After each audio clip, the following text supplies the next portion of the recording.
குட்டி ஏந்திரு, ஏஞ்சி சாப்பிடு. டேய், சாப்பிட்றா சாப்பிட்றா.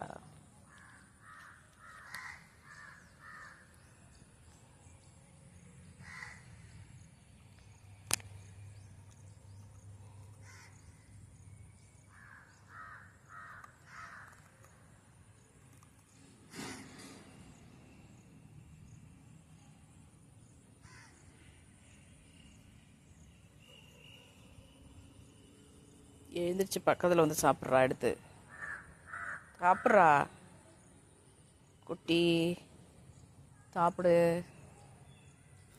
அவனுக்கு இந்த பொரி உருண்டைனா ரொம்ப பிடிக்குங்க. அப்படி இருந்தும் ஏன் சாப்பிட மாட்டான்னு பார்க்குறீங்களா? நைட்டெல்லாம் காவல் காத்துட்டு காலையில் ரொம்ப டயர்டாக படுத்து தூங்கினான். பாவம் புள்ள வெறும் இதோட தூங்குறானேன்னு சொல்லிட்டு அவனுக்கு ஏதாச்சும் கொடுக்கலாமே அப்படின்னு